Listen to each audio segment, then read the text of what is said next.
So I just want you to know that the reason I kicked you out the party is because I don't like you. Okay. You would think if you didn't like something, why would you be paying attention to it? I don't pay attention to things I don't like. That's awesome. That was a good story. She did that. This watch party, we are going in on Club Shay Shay with Amanda Seals. At the end of the interview, I will be taking the rods and finding out what percentage each archetype she is exhibiting in the interview. And without further ado, hi.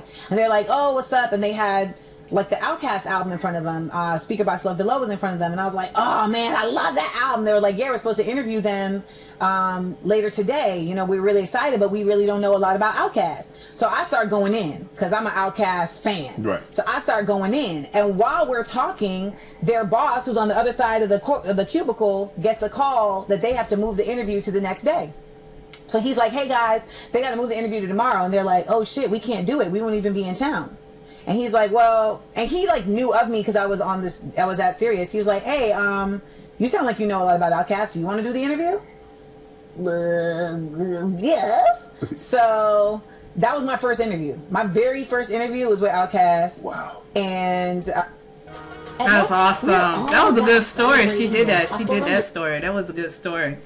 I like that. I really appreciated that story. So thank you again for joining me on this watch party. We are going in on Club Shay Shay with Amanda Seals. At the end of the interview, I will be taking segments from the interview and plugging into various different archetypes to go over each different type of archetype. So whether she's an elegant rose, demonstrating sensuality, a treasure chest, getting her money, her moon, which is the mother, being nurturing, seated hawk, which is like the boss lady, boss, you know, and taking the rods and finding out what percentage each archetype she is exhibiting in the interview. So stay tuned for that at the end of this Club Shay Shay interview. We're about halfway through, and so I'm going to go ahead and put the skip, and we're going to keep this train going. Yeah, like I love me some Outkast. Right. And so then I was at Sirius for a few years. And yeah, I don't want to tell another negative story, so no, then I wasn't. Then I wasn't at Sirius. Right. What happened? How you? I mean, you're a magician because you magically appear at a job and then you just disappear. What other version of that is there? I'm just saying. That's actually the only job I got fired from. This is the only job I got fired. How you get fired? So my boss was this brother who I will not even honor by naming him. Okay. Ashe. He had a little ass chain and a high booty.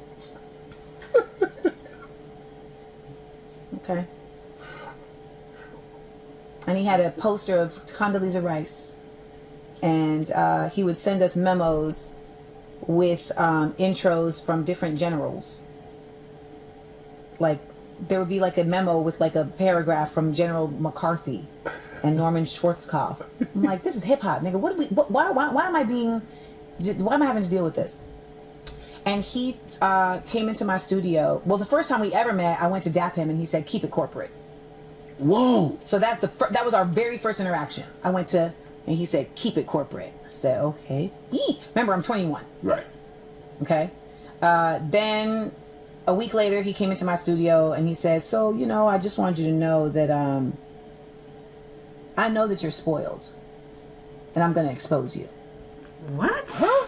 What kind of foolishness is that? And I'm 21 and I'm in New York, right? Yeah. So my instinctual response to that is I have to prove him wrong. And my way to prove him wrong is I have to pull him in, you know, I have to show him, no, like, right. I'm Amanda. Like, I'm not spoiled. I worked really hard for all of this shit. Like, get out of here. So I spent the next 2 years really doing my best to make shorty swing my way, so to speak. Mm-hmm. Not in a romantic way, but in a professional way. So I'm showing up early. I'm staying late. You know, I'm doing all the interviews. Everybody knew me at Sirius because I am a true full-fledged hip-hop head. You understand? So they knew that when they brought their artists there, like, it's going to be a real interview. It's not just going to be some can that they just get everywhere else. So I got really cool with the radio execs, etc. So, you know, and then at one point in time, So once I went on tour with Flowetry, he flipped. He flipped because he wanted to be a star. And I was like, in his mind, I guess, getting stardom. So once I went on tour with Flowetry, I was like, oh, I could record on tour. And he just was not let it happen. Once I came back from the Flowetry tour, it was never cool again. Never, right. Never cool again. He was jealous. And he started doing weird stuff like lying about people coming to there the you show. Go, that personality, that same type 3 personality. I was seeing Lupe. And Lupe hit me and was like, why am I coming to the radio station? I'm not going to interview with you. And, he don't know that. Mm-hmm. So now I'm like, why is Lupe Fiasco coming to the radio station, but he's not interviewing with me? He's like, well, how did you even know he was coming? You don't need to know how I know that. Yeah. The question is, why are you keeping me out? Yeah, like, why are you keeping me out? And he said, you needed to give other people a chance. Mind you, I'm not stopping anybody else. Right. But if they want to interview with you, they want to interview with you. But also the way Sirius is set up, as you know, they're going to interview with a myriad of people. Right. So I am not in any way you're not the only one they're interviewing with, yeah. He's just trying to keep them from interviewing with me. Right. I remember Hope came and he was just like sitting in the lobby and I had come into work and I was like, what are you doing? You just sitting here? He was like, yeah. I was like, you want to do an interview real quick? I got a studio. He's like, yeah, no problem. So we go do the interview. They tried to fire me because they said I interviewed Jay-Z without clearance. Now, they should have been applauding you. And it was pre-recorded. So, like, if you didn't want to use the interview, you didn't have to use the interview. But they tried to say that I was, like, stepping outside of, the protocol. But it aired on their station. It wasn't like you aired it somewhere like it was like, I got this interview, I'm going to put it on my IG page, I'll put it on my Facebook page. It aired on there. So there's a book called The Gifted Adult. Yeah. And in this book, within the first 2 pages, they give 2 examples of adults who are gifted, and it shows up in their overachievement.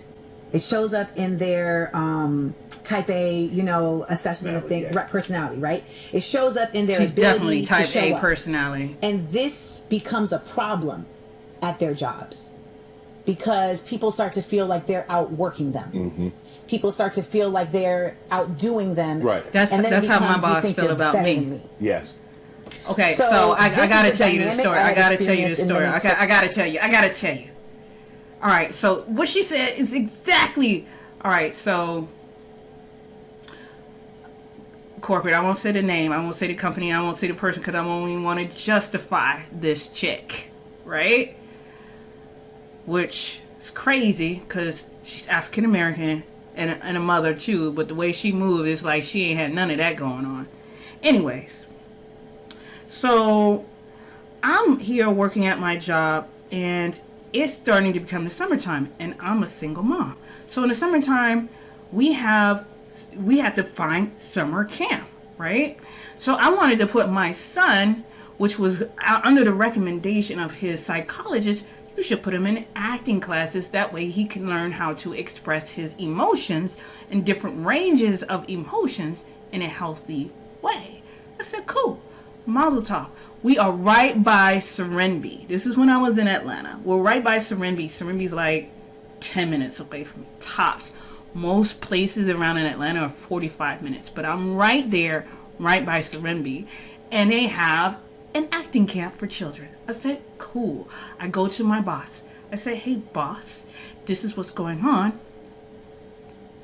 And what's going to happen is, and with my boss, it's like, look, if you're going to come with me for something, you better have a game plan in place to still maintain your stuff so I don't look bad. And so I said, okay, cool. I can come in early, extra early, do all of my work so production has all the numbers that they need, go leave, take my son, drop him off at his camp, right?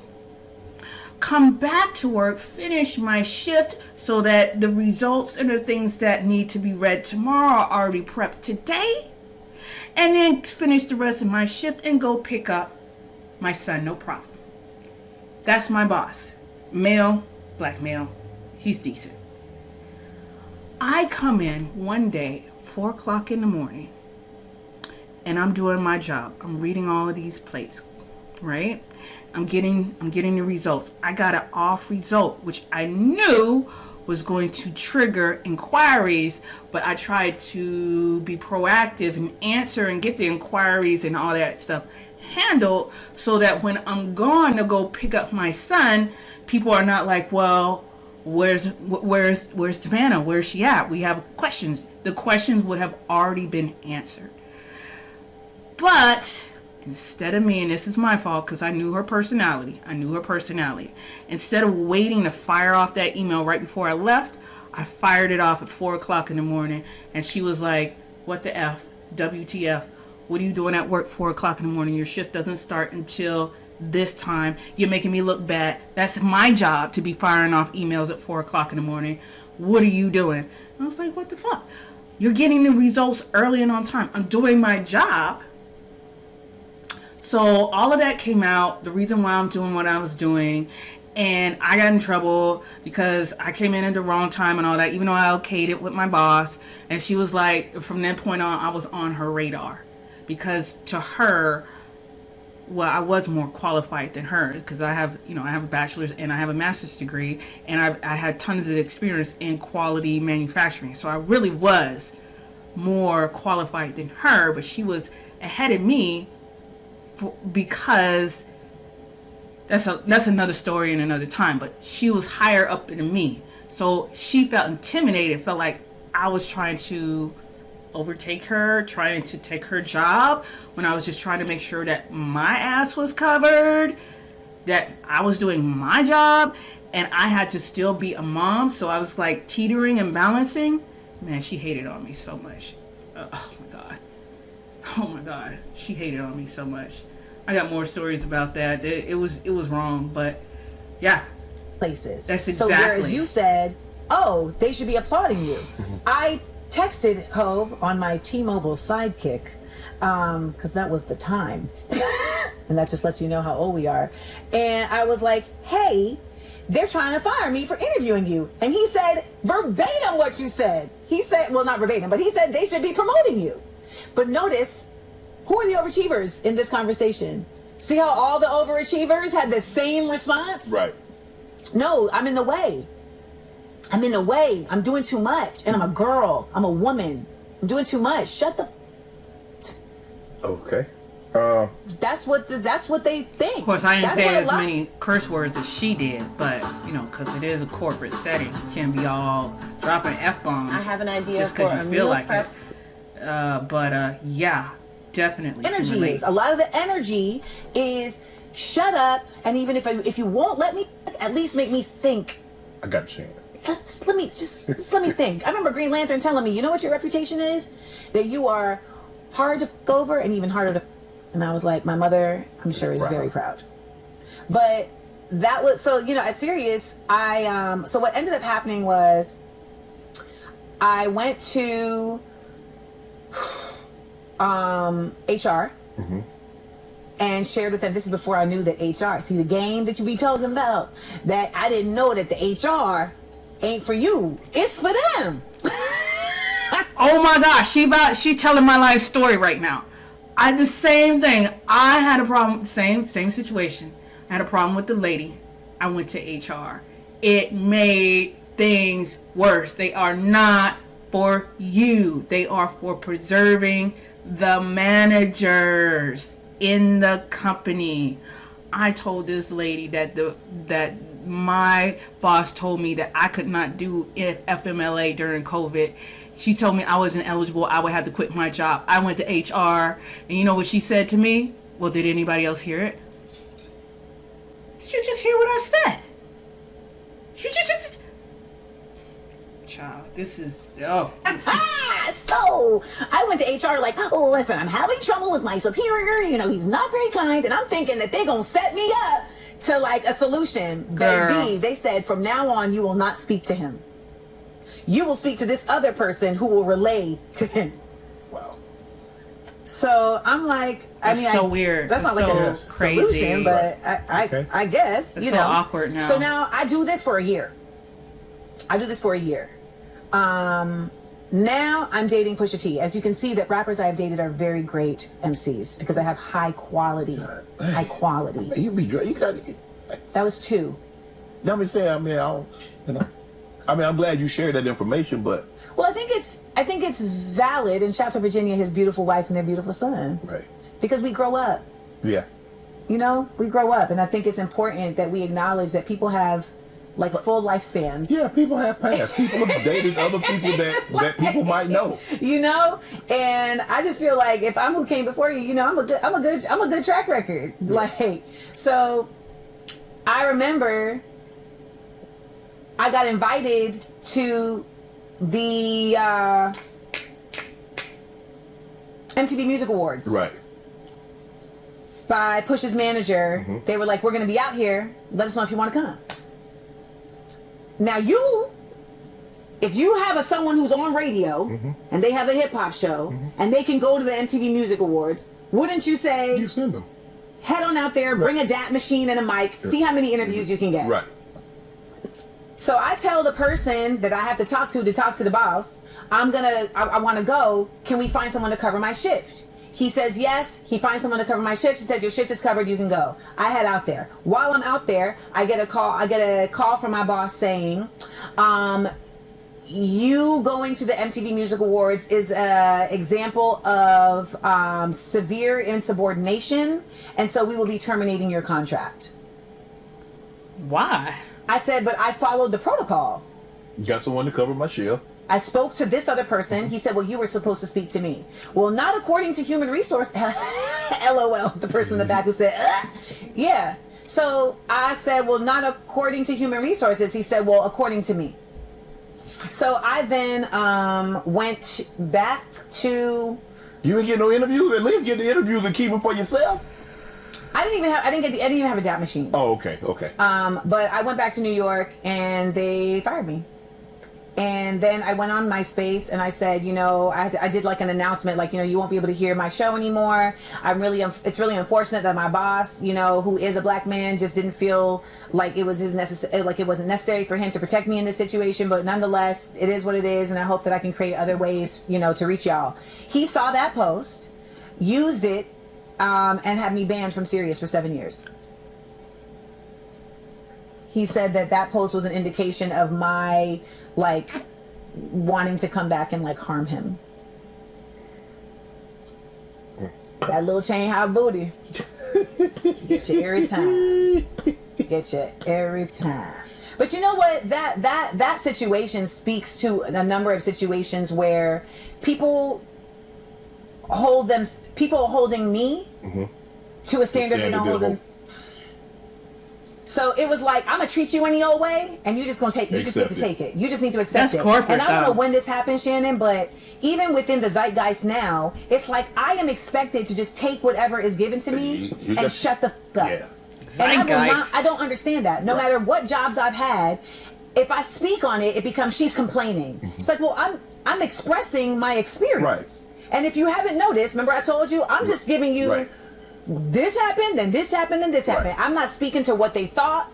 I'm not speaking to how they made me feel. I'm just telling you these are the series of events. And you can judge for yourself. Right. But ultimately, this idea that, like, I am somehow not allowed to have struggle. Like, I'm not allowed to have a bad experience without there being this doubt painted on me. Quick math. That's kind of crazy. Spends on operations. That was really, really crazy. Okay, so we at a halftime. So thank you so much for joining me. I am Taminum, your host. We are at this watch party. Amanda Seals fires off on Club Shay Shay, where I give random commentation, and toward the end we're going to go over her 4 archetypes and how she used each archetype at various different points in her interview. Then I'm going to get out my dowsing rods and do some dowsing on her auric field and recommend best color that she should use in the next 3 months, and then we're going to wrap it up. So stay tuned. Please be sure to check me out at www.couplingandthecowrie.com.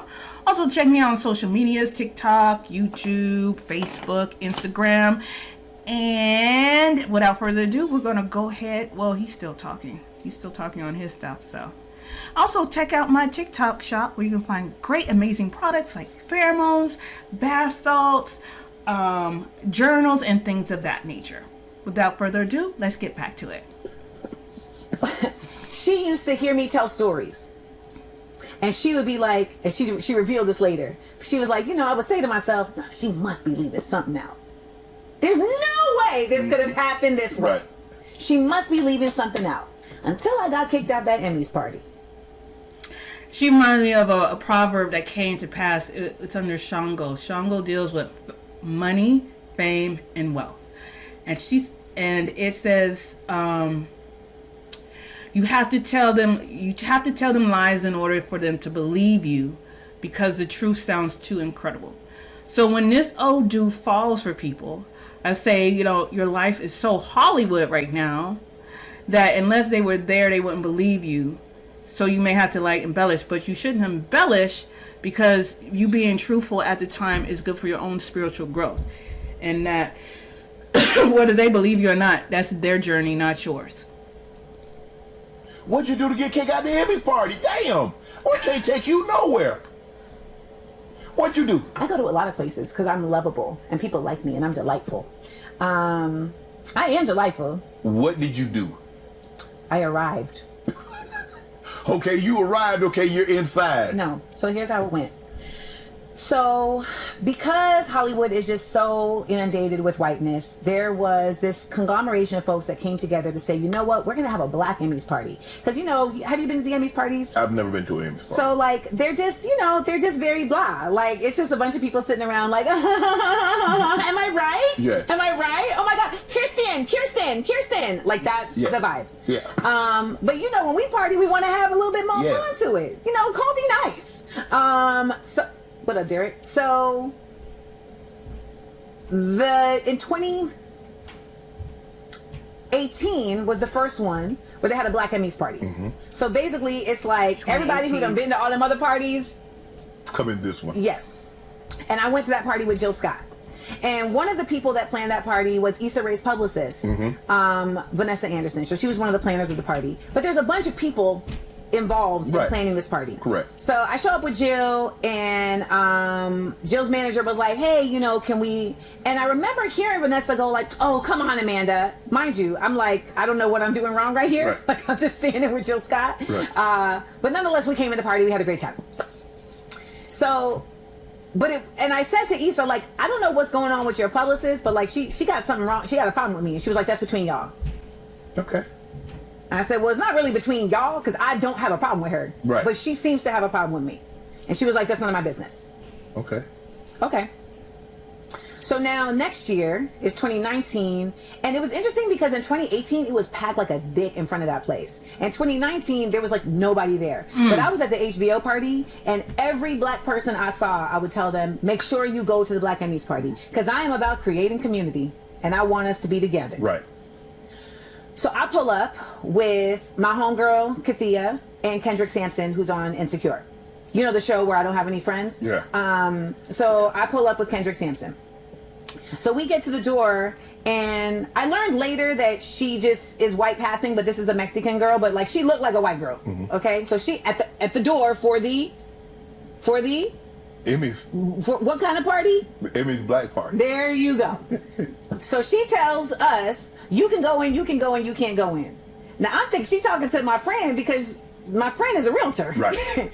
And she says, no, you can't go in. And I said, well, why can't I go in?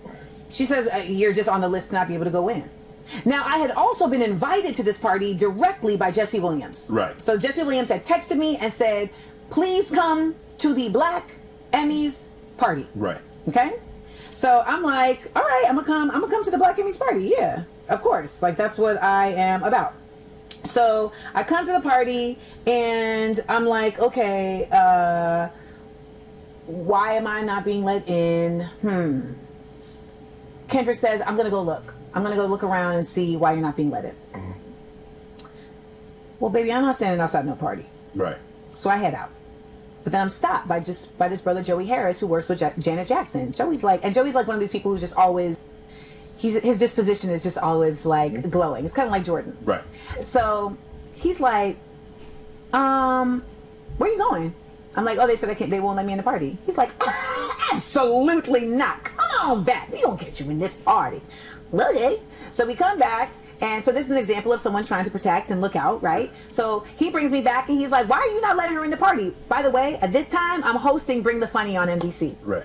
There is a billboard the size of a hotel 2 blocks away with me and my co-stars on the show, Chrissy Teigen, Jeff Foxworthy, and Kenan Thompson. And can I just put a pin in this really quick to give them their props? I had a real hard time on Insecure, and I'll get to that, but being on this show was so affirming because everyone there was so just happy to be happy. And I hadn't experienced that on that set. Like from the showrunner to the writers to my stage manager, Roger, to my co-stars, like I just got to be myself. Right. And it really let me know it's not you, it's the environment. Yeah. And I don't get to talk enough about like the positive shit because people are always so attracted to the negative. Yeah. But I was remember wondering day when she's one, gonna get to the positive Chrissy stuff. Teigen, we had to do rehearsals for the first day, and they had me in these stilettos, Shannon. Oh my god! Like I would have had to go in the whirlpool. Yes, the feet were crying, and it was. I had an injury from these fucking stilettos. And the next day, Chrissy Teigen brought a foot massage from Sharper Image and left it in my dressing room for the duration of the shoot. Like that's the kind of people. You know, just generous for no reason, right? That's and awesome. we just had a blast. We had such a good time. And I remember Jeff Foxworthy one time, they wanted us to do this ad where we had to pass around a drink. And I don't drink, so it's like, I don't mind drinks being around, but like me pretending like I drink ain't my job. Right. So I was like, I just don't feel comfortable doing this. Now it becomes a thing. This is how I get labeled difficult. Because we didn't get any prep for this, but you need to go along with whatever they give you. Didn't you know that? Whatever they give you, you're supposed to do. No. Well, when you're a woman, it's even more, quit stirring up trouble. So Jeff Foxworthy saw shit going left, and he stepped in, and he said, yeah, I don't feel comfortable with it either. Wow. He used his fame, his white manness, you know, he used his disposition to just take the heat off me. He said, I got you. To this day, I really want to do a show with Jeff Foxworthy where we just like fish and talk shit. At Papa Murphy's, That's awesome. we build your pizza with the freshest That is an awesome story that she just conveyed. Love it, love it. A goal I want to do. So let me know if you want to produce You ever been it. fishing? I've been present while someone is fishing, but I have not been given a So rod. you hadn't had a rod or a pole in your No. hand. So But I have dated men from the South. I have been present and had crappie cooked for me. Yes. Oh, okay. So Yes. So I think you'd be more of a shore fisherman, you know, on the land. Can't be in the boat. I'm generally. Yeah, but I'm saying we go Oh, baby it's a step. We go baby step. Yeah, It's harder in the boat than on the land. yeah, probably so. Really? Because you're not as now. It all I just depends. thought because I thought there were more fish in the center. They're of more the fish. lake. Yeah, but when they go way out there, they're normally fishing for a particular type of fish. Like when you're on the shore, you fish for anything that bite: catfish, crappie, you know, perch, bass. I mean, I But love me normally some when you birch go and out, you bass. fish That's for, so you know, good, maybe you're trying to delicious. catch tuna, you caught branzino, Shark. something like that. Tuna. Swordfish. Snapper. Yes. Okay, I'm into So it. you know about fish, you just never actually had a rod in your hand and like brought it in. I am I hyperfixate, so I know a lot about a lot of things because I become Immersed. yes. So like I'm a scuba diver, so I know a lot about fish. And then at one point it was like I'm gonna learn everything I know about dogs, and now I'm gonna learn everything I need to know about Game of Thrones. I'm gonna learn everything I need to know about, you know, NCAA football. Like I mean, but I do know a lot about fish. So you say you know. So, because I'm in the middle of a story, and so That's just why they chopped those noses off of the Pharaoh and the Sphinx in Egypt in the first place, is because without this nose, we can tell you this is whoever it is. But with that nigga nose, it can only be niggas. sometimes I veer off, but I always come back. Because I want to make sure we get to your insecure role. So I just wanted to shout that out because Bring the Funny was a beautiful experience and it was super duper dope. So when we're here and Joey Harris is trying to get Her me in his makeup party. is The white girl says good. again. You have to give it up. Her makeup well, is the white passing great. girl says again. Yeah, no. Yeah, girl. Your makeup is good. So Joey's like, "We go inside and figure out what's going on." Again, I'm not about to stand out here. Right. So I start to walk away again, and now Elijah Kelly comes out. He's like, hey, where you going? I said, they're not trying to let me in this party that I was invited to. Right. By Jesse Williams. Did you attempt to call Jesse? Did I attempt to call Jesse? I texted him. Okay. But he's in a party. Right. You know, so I texted him. So then Elijah is like, well, I'm one of the planners of the party. So they can't stop they can't stop me from bringing you in. Right. So he starts to bring me in, and homegirl grabs my arm. What the? But I remember when I told you I've been a New Yorker since I was 12? Uh-oh. I had to shake that off. Yeah. Loose me. Yeah. Crazy. So we go in the party, and I go and sit down. No, sorry. I go in the party, I go by the bar. My homegirl goes to the bathroom. I'm standing by the bar, and a security guard approaches me. Uh-oh. A security guard your size approaches me and says, hey, I'm gonna have to ask you to leave. And I said, well, why do I need to leave? And he said, because you're being asked to leave. I said, well, who's asking me to leave? He said, well, let me go find out. Well, why did he ask? Well, I mean, you came and say they're asking you to leave, and you don't know who's asking me to leave. You got to go find out. He was given an order. Yeah. So now he comes back. And he says, Vanessa Anderson is asking you to leave. I said, well, you need to find Vanessa and have her come tell me herself. Is that Issa Rae's publicist? Yes. What the I said, well, you what? need to have Vanessa come and find me and tell me herself. So he then leaves again and comes back with 3 other men. Jesus. And one of the Joseph men Mary. now is a brother, and he's walking towards me cursing. So he's literally walking towards me saying, you need to get the out of here. You need to leave. And I'm like, mind you, I'm dressed down, honey, okay? And he's like, you need to leave. Now, Kathia was in the bathroom. She's now just come up. And I'm looking around, and I can see people seeing the ruckus, right? So I'm like, why do I have to leave? Because we said so. So there's like violent energy and language coming towards me, right? I ain't no sucker, okay? But I'm also not stupid. I can't fight for men. So, like, I mean... Right. So, the first one, who was kind, he had come up right here, but then the other 3 were right here. So I have to realize I've lost this fight. So I pivot to leave, but I pivot really fast, because I'm going to still say my mother piece. So when I pivot, and I say, I pivot to go, you... I guess they thought I was about to do something. So the white guy steps in between me and the brother and chest bumps me and throws me back. Right. So now this is an assault. Because I hadn't raised my hand to do anything to anybody. So luckily I'm nimble in a heel. So but now it's like, now I've been assaulted. So your natural response. So I'm about to go Super Saiyan on these motherfuckers. It's Goku over here. I'm like, And I hear in one ear, I hear the security guard saying, please, Amanda, don't do it. And it feels like, please, Miss Celia, don't do it. Don't be like me, Miss Celia. Don't be like Miss Sophia. And then in the other ear, I have my homegirl who's from the Bronx like, what the f- is going on? This is some bullshit. And all I'm hearing is, beep. But I look around and I see nobody coming to my aid. All these agents and people that I see around. Now, none of them are Insecure. None of them are the actors from Insecure. But there's people whose faces I still remember. And they will not get a hug in a party either. I just refused somebody a hug the other day for this. And I realized, like, you got to go. So we walk outside, and the security guard says to me, I'm so sorry, like, I'm just doing my job. And I said, I feel you, but you have to ask yourself, is it worth doing a job that makes you go against your moral compass? And he was like, that's more corporate job. You might as well not even work corporate if you're going to do all that, because it's a lot. It's a lot. Hey, Miss Minnie the Applebum. Hey, this feels like, I've been humiliated, and I didn't do nothing.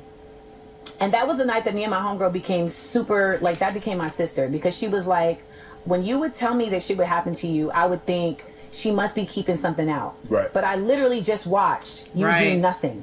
You literally just came somewhere you were invited. Right. And even though you tried to leave, multiple people said, no, you belong here. Absolutely. Multiple people. Another person on this team said, you belong here, so I'm bringing you in here. Right. And then when I tell the story on my Instagram and on my podcast, it ends up getting turned into this whole other thing of you don't belong here. Right. Amanda Seales doesn't belong here. And that's the thing, that's a narrative that has come about. Like, that's I don't been perpetuated. Yes, I don't belong in these places. And what ended up happening 2 days later is that I got a call from Issa. Mm-hmm. And she called me and said, hey, I heard what happened this weekend. I just want you to know I have nothing to do with it. Right. Would you be willing to talk to Vanessa? No, I tried to talk to Vanessa at the party. She 2 days too late. Look at his face. So I've never talked about this publicly, because it has always been incredibly important to me to protect Issa. Because I know that Issa is doing something within this business that so few people get to do. And it's not something I desire to do. Like, I'm not interested in getting a $100 million production deal. Like, that's not a life that I want for myself. But I know that her role is very important. And so I've always protected Issa. However, there's just been enough instances at this point where I should have been protected by Issa. Oh, and yeah, I wasn't. I know who and one her. of my biggest problems that we have discussed several times in this interview is that I think people are going to show up for me the way I show up for them. And So, now it's Issa. at a point where my protecting of Issa has become turned on to me and something that people are using against me. There's a whole narrative that is she was in completely Barbie? false. That people keep spinning. They keep saying, you know, that I'm this mean girl on this set, that I harmed these people on this set. I just want to point out something very basic. How can I be a mean girl on a set that ain't my set? How? It's your show. You are my boss. I don't even have the capacity to be the mean girl here. Right. Because you can fire me. Right, because she had the there's power. no way for me to be a mean girl in this situation. And I know some people that may buck up against like the confirmation bias that they've created, but it simply is the truth. You know, when I got to that show, I had a show on Issa's website on YouTube. I had my show Get Your Life.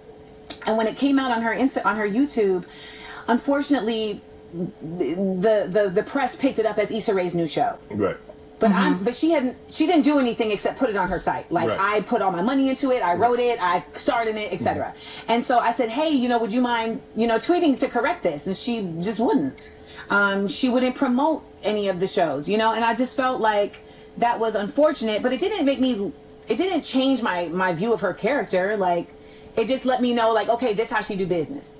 But in that time, her publicist was interacting with me and was from just day one just so acerbic, like just vitriolic for no reason, to the point where Issa's business manager had to say to the publicist, like, can you please try and be kinder to Amanda? She's like a talent on our channel.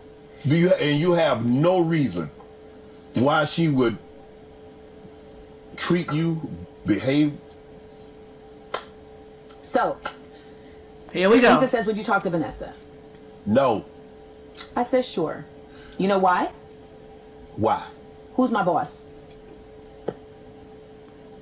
Who's my boss in this situation? Well, Issa's the boss. And where do I have to go back to work? Oh, yeah. That's true. So what's the game you talked about? You had to play the game. Yeah. But hold on. But there was a situation earlier, Amanda, where she said, that ain't my business. Y'all need to handle that. Now she wants you to talk to her. You're good at math. You good at math, Sharp. Shannon Sharp. I'm just. You can't spell Sharpton without Sharp now. So, okay, you have. So I take the call. You should She's say, I want to funny. be face to face. I want to look a woman. I like to look a person My in the feelings eye. were hurt. She didn't want My to cry in feelings were front of hurt. her. I just got assaulted in a party for black people in Hollywood. Right. In And I've front been of in Hollywood longer everybody. than majority of the people in this fucking party. Right. My feelings are hurt. Okay, you take the call. Hello?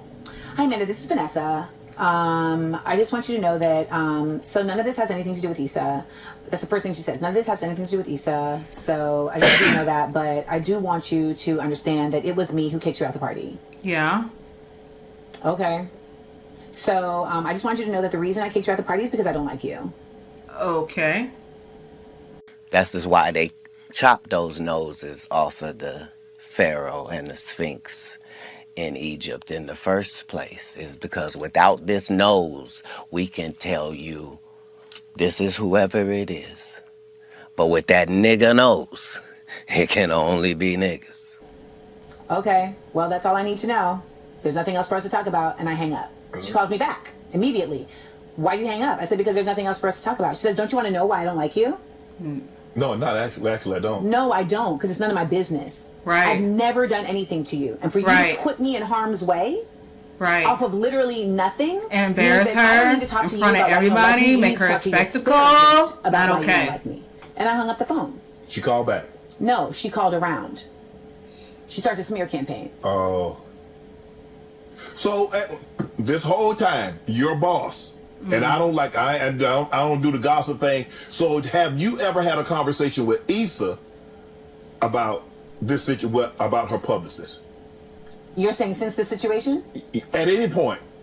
Well, I had that one time where I said to you. Yeah, and she said, well, that y'all need to work that out. That ain't got nothing to do with me. So now after this conversation with the publicist, and I get off the phone, I start getting word that she is going around to the different publications and different people, because it starts coming back to me. And she's going around saying that I was in danger of getting fired from Insecure, which honestly, I don't even know if that was true or not, but that had never been brought to my attention. She starts going around saying that I got in a fight at the party. Most people are not going to tell you they're going to fire you. At the party. What are you, a puppy? I got to move it to the side. Like, what are we talking about? So let me ask you this. So, well, now, I feel like I'm going to answer your question. Okay. So, Issa then calls me again and says, hey, I just want to know if this is going to be a problem on set. What do you mean? Because now this is going on for 2 weeks. And this going viral. Going viral is what? That chick, she be having drama in her life. I don't know if this is how Hollywood normally is. Jeez, there's a lot of drama between the Monique and Oprah drama, the Taraji P. Henson and Oprah and the Color Purple drama, Katt Williams drama. You got P. Diddy and his sexual escapade dramas, and he got his son involved. It's a lot of drama. And earlier in the conversation, you were like, why do you care if people who don't know you like are saying mean things about you? And it's like, I wish I had that. And I'm at a point in my life where I'm there. No. But it's really up when the pylon happens and it has nothing to do with reality. Like, I don't even mind a pylon if it's something I really did. Right. This situation, I'm like, how am I the villain in this situation? Well, you shouldn't have gone to her party because it was her party. Well, it's not just her party. There's several people at the party. It's not like I crashed her baby shower. Right. But also, I'm looking at Issa because it's like, this is your responsibility. We are both your employees. And this is a part of leadership. This is the important part of leadership. And that's what makes leadership so annoying, is you got to manage people. Yes, you do. And personalities. And it's a very difficult task. But it is par for the course. Yes, but that's why you got the 100 million or whatever you got, is to manage your employees. So I said, listen, I am... She's about to tell it. Not saying that it's going to be a problem on set, but I do think it is a problem that you don't feel that you need to step in. And she was like, well, then we just have a difference in opinion. Like, this is between y'all. This is between y'all. Well, if it was between us, why'd you intervene and say that she wanted to call her, I needed to talk to her, if you felt it was just between us? Because you interjected yourself into that. If it's between two people, I shouldn't have interference from someone else to say we need to get together. Two people. Either she reaches out to me or I reach out to her. I don't need you to intervene. But you felt the need to intervene in that, but now you don't feel the intervene to go any further. The intervention to go any further. Right. Oh, sorry. So I'm also promoting my book. Right. So this hits me because now the press is canceling. So this is now affecting me professionally. Ooh, now see, that's when it matters, And when I other don't people like you. say other stuff, when it affects your reputation. Other than that, we don't really care. In my opinion, is not a sufficient reason to sick 4 security guards on me and remove me from a black space. Right. Which also begs the question, what the f*** is a black space? Because we like to claim that they're safe spaces and, you know, that they're for us. But at this point, black spaces are literally, it's just black faces. Right. And that even is, you know, something to do with this pressure that I've been going through. But to stay on course, so now we have to go back to shooting. Uncomfortable. I'm uncomfortable, and I ain't even gonna say it. And nobody's saying nothing to me. Everybody What? knows, because at this time it's just the women shooting. Everybody That's knows what's going on. crazy. They don't say nothing to me. Okay. And that's just fucking mean. What you It's mean? mean. They don't What say you mean, nothing like? to me. And let me tell you, from the beginning, I've been trying with these ladies because I want to make community everywhere I go. I done invited them to my house. They didn't come. I brought them gifts. They said thanks. I tried to plan a retreat. They said we don't want to go. You know, I created our group chat for the show. I created game nights for the show. Nobody participated.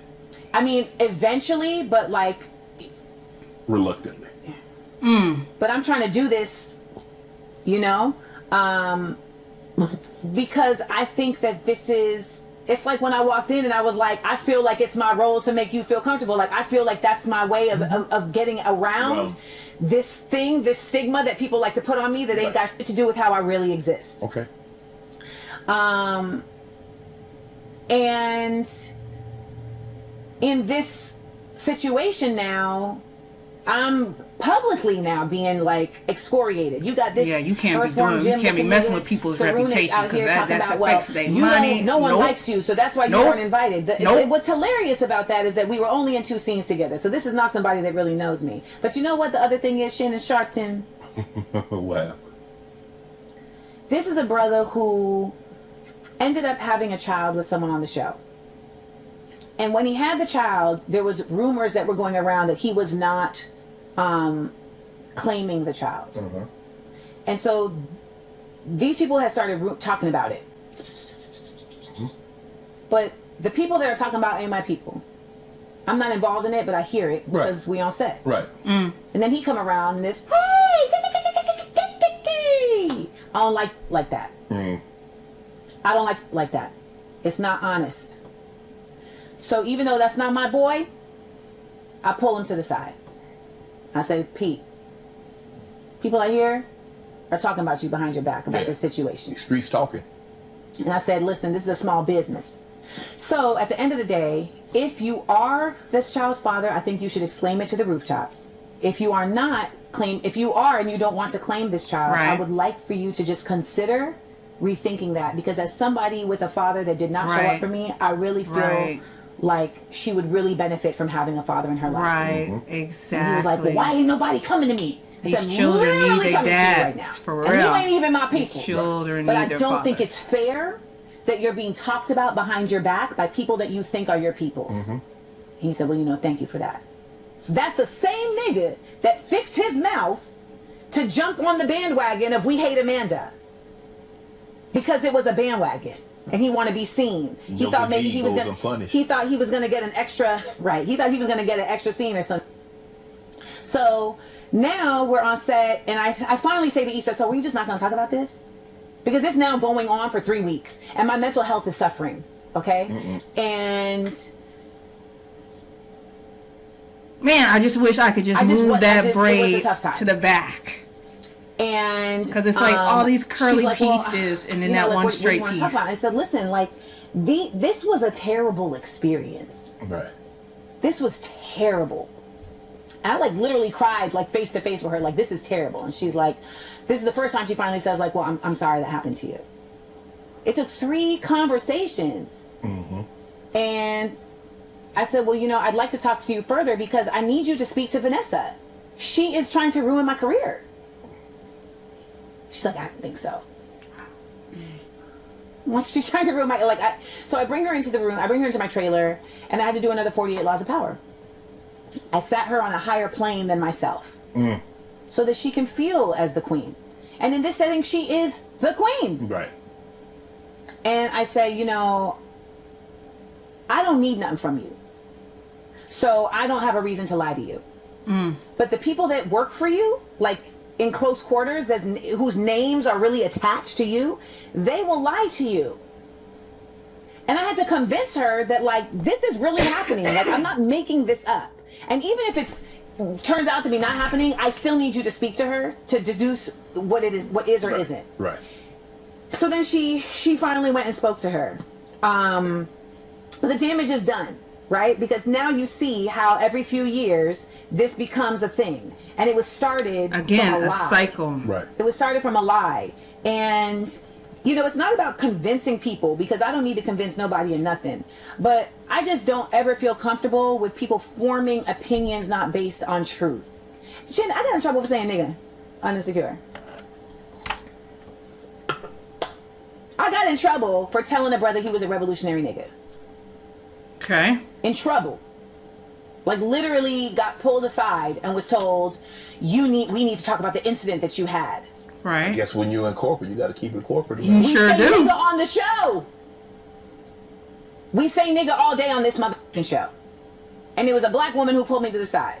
And this brother is tatted from the neck down, eating edibles on set from Detroit. I mean, that's nigga. You gotta be telling his business like that. But I had said to him, because there was like a Malcolm X quote in my Yeah. trailer. And he sets my trailer, my clothes in my trailer. Right. So I came to him, I was like, hey, did you leave that Malcolm X quote in my trailer?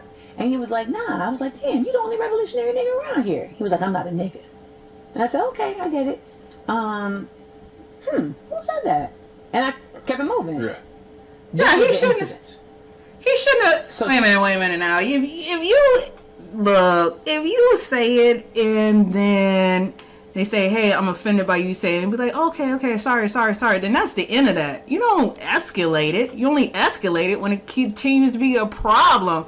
It's like one of these kids and you're, oh, she stepped on my foot. Oh, she said I was stupid. Oh, she said I was fat. Oh, she said I was this. She said I was a monkey. She said I was a giraffe. Are you a giraffe? No.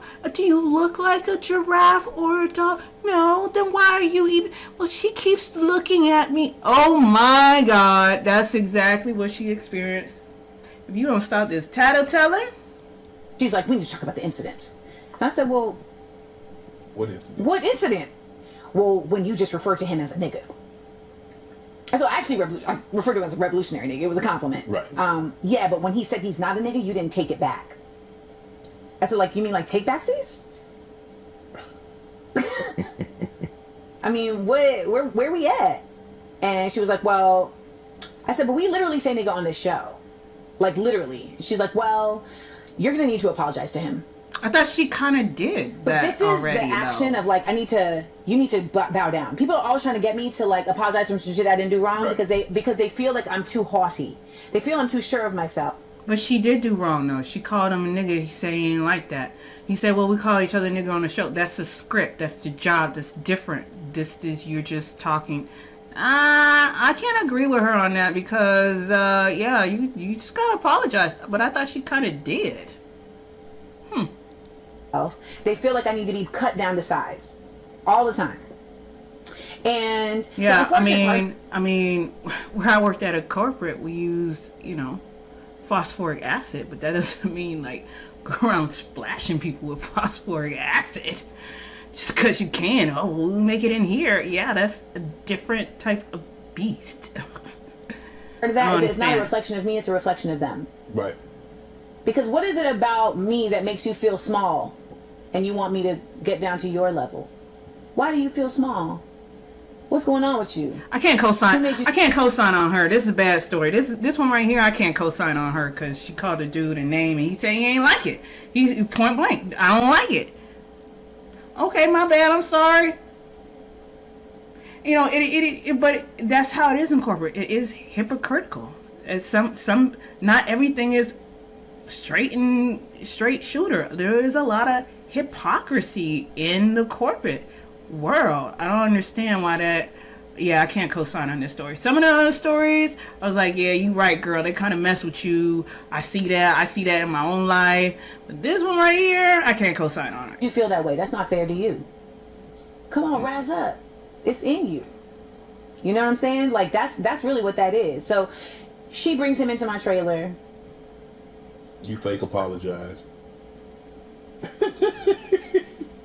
Cause she there, and I was like, "Oh, you good?" She's like, "No, I need to stay in case something happens." What's gonna happen? I look at him. What you think is gonna happen? He's like, "I don't know." I was like, "Oh my god!" I said, "You know what?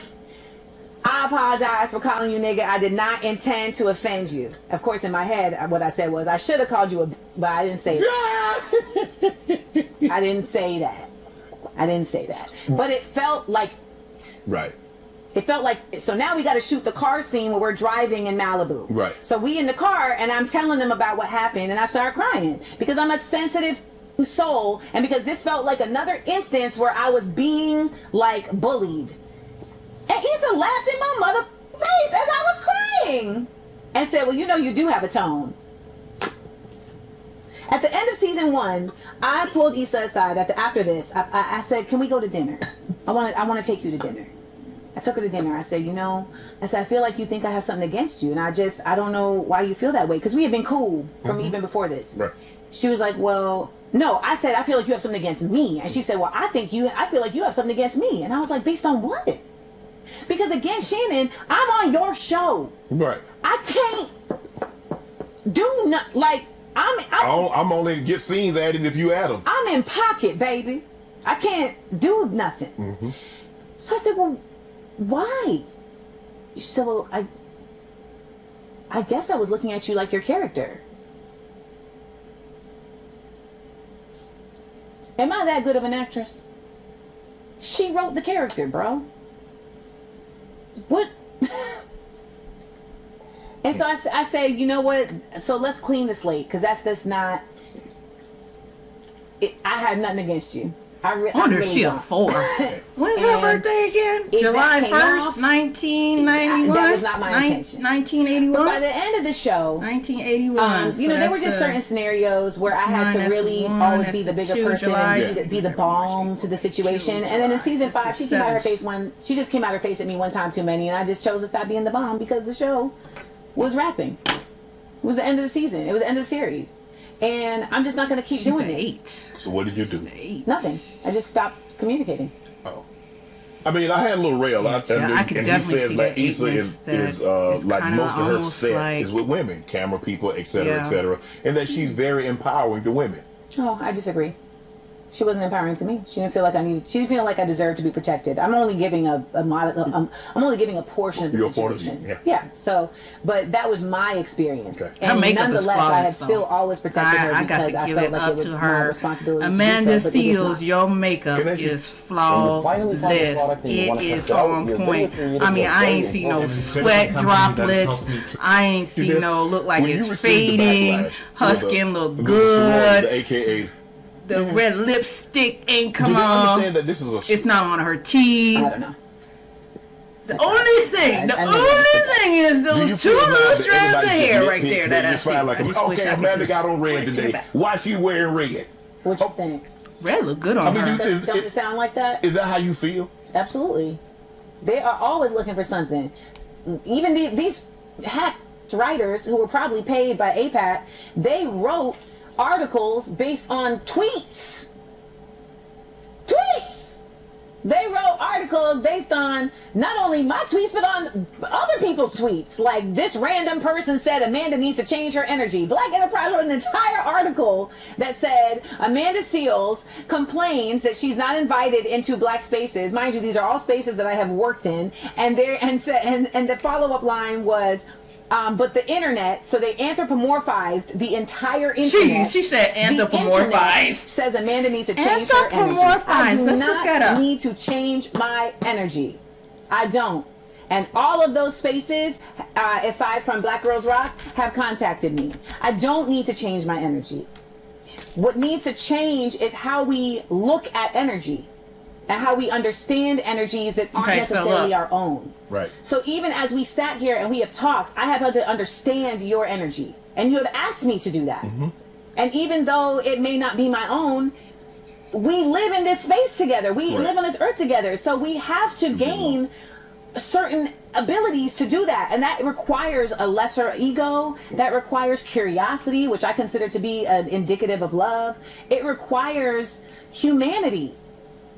Like, we live in a world that is continuously creating borders to keep people out because we feel like they don't deserve to be here because they're different, or because they love a different kind of person, or they believe in something different, etc. And I am not that kind of person. I've never been that kind of person, and it is so liberating for me to understand that the reasons that people have been telling me. So you're talking about the nitpicking. It's not just nitpicking.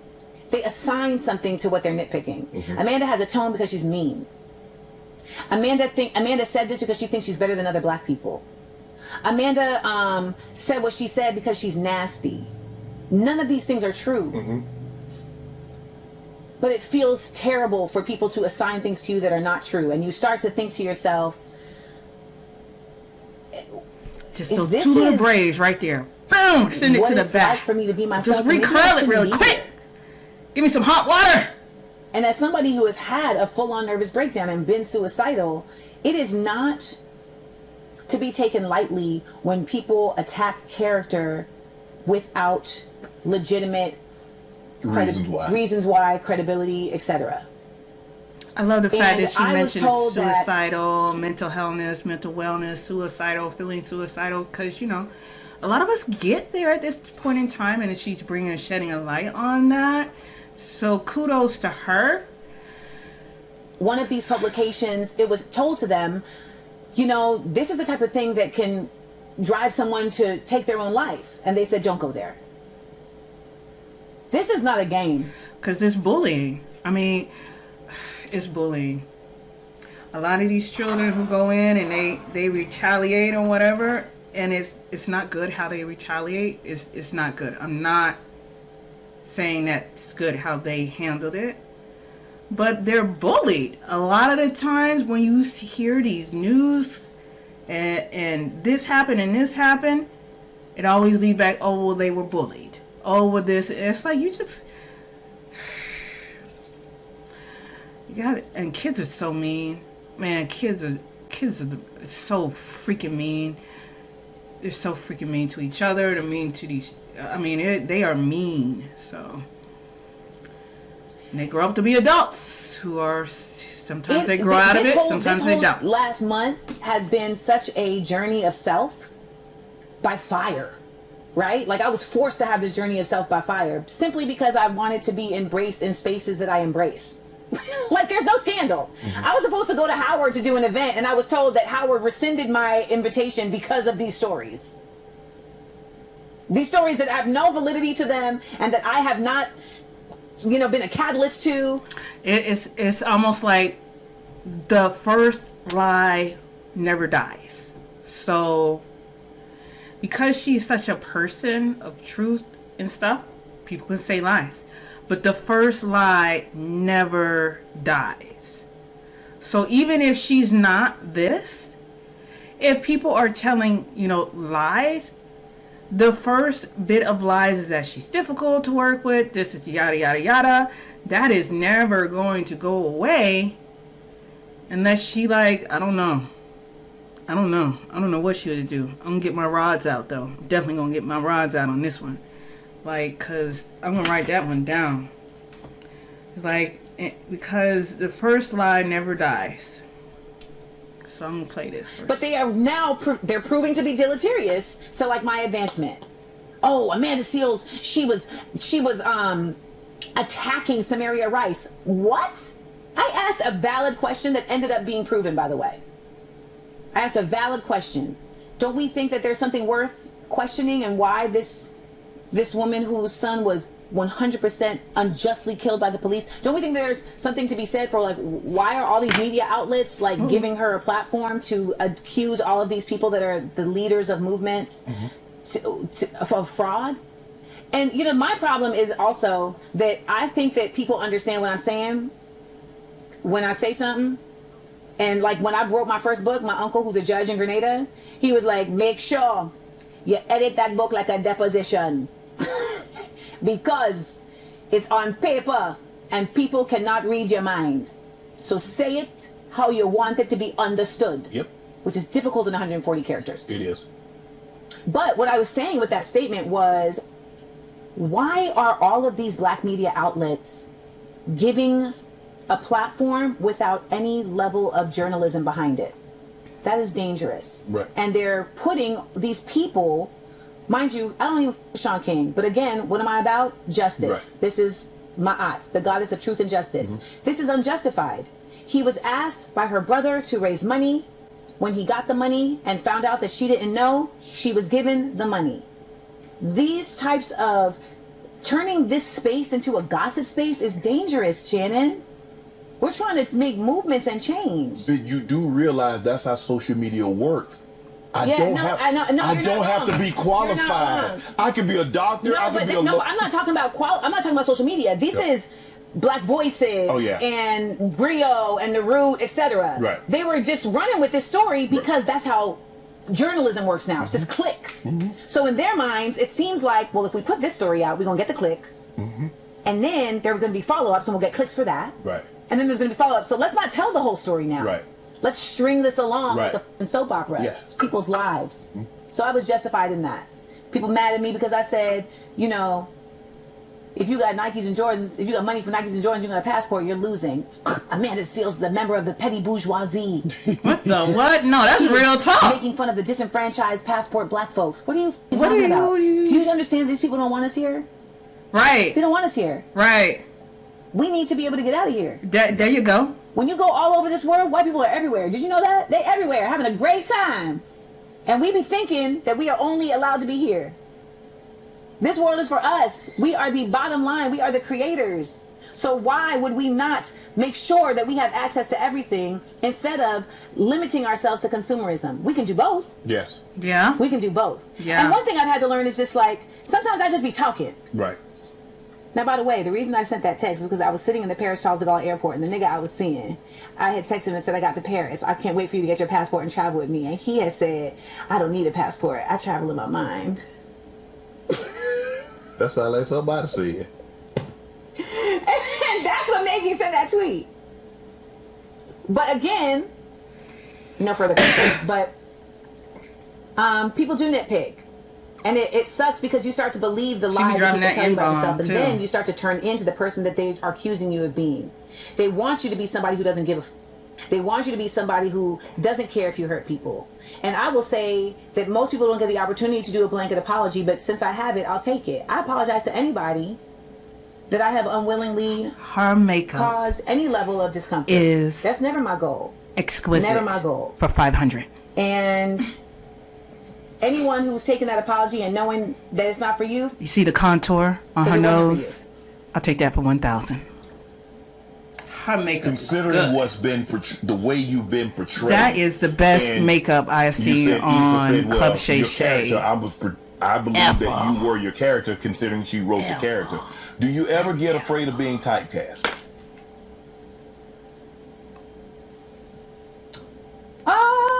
no, because Or I do mean, you, I think everybody gets afraid of being typecast. I mean, especially like if you light skin, like there's in black spaces, oftentimes it's like, okay, you're gonna play like the bougie light skin girl, Right. you know?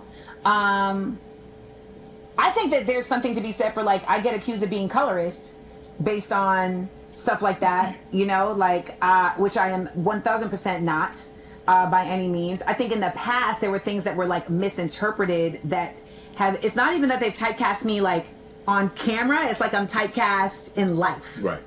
Right? So like people like I remember on a Breakfast Club interview they asked me like what are reasons people don't like you? This is always the conversation. What are reasons people don't like you? So I went down the list of reasons that people have told me that they don't like me. Right. And one of the reasons was I have been told several times, I don't like you because you're light skinned. And I said that and that offended people because they thought that I was somehow in saying that it was something As a negative. as Maybe. like it was something positive, you know. And ultimately, there is no way in the There's no way in the effective dissemination of white supremacy that we would not have dark-skinned women who don't like you because you light-skinned and light-skinned women who don't like you because you dark-skinned. They have been very effective at that division. Yeah. So that is so true. I experienced that in my own life. Growing up, I get teased for being white. Even though I'm not white, I'm black. Oh, you white girl, white girl, white girl, white girl. Right? Then, when I decided to straighten my hair, oh, you ain't black no more? You ain't black? What? I thought it was white girl. Then, I just had this happen at Thanksgiving. I invited someone who I was dating. You know, it's an acquaintance, you know. And, you know, I invited my friend, a couple friends up. So the guy who I'm dating, he jokingly says, well, you look older than she does, to my friend who's darker skinned. You know what she said? And we've been friends for a long time. And I told her, make sure, you know, because, you know, my friend, sometimes when we get, well, a lot of times when we get around people, you have those friends, you get around people, and they always throwing you under the bus. Like, it's always trying to show out on you in front of people. So I warned her ahead of time. I was like, look, remember whose team you are playing on. So when he said that, you know what she said? Black don't crack. Well, I guess black don't crack. Colorism. Colorism. This is the same friend who will get all upset and argue me down on how, what was that chick's name? Eve? It's not Eve. The one on Housewives of Atlanta, the light-skinned, the half black, half white girl who was a model, America's Top Model. I think her name is Eve, right? And how Eve was talking about all the other girls being nappy-headed, like, you know, little nappy-headed this, nappy-headed that. And she was like, she need to get off her colorism because she's half white and half black. Her hair is not as nappy, and when she says it like that, it's a very racist, internal racist, colorism type statement. But then when it came to this, you saying the same thing.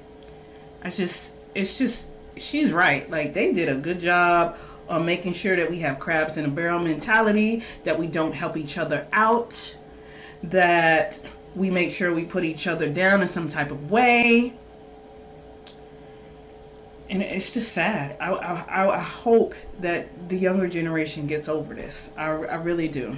Oh, I was just stating a fact, but not stating like I wasn't trying to legitimize it. Mm-hmm. It was just like, this is something that has been said to me. Right. You know, and it took me also a little bit to understand that colorism only works one way. Right.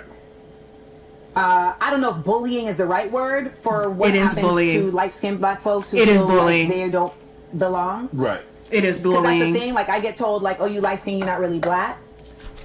Same. But, like, I'm light-skinned because my great-great-great-grandmother was raped by James Uhl in Virginia, or in Maryland, I should say, who then subsequently had children every month after that for 12 months with other slaves that he owned, and he put his name on their birth certificates.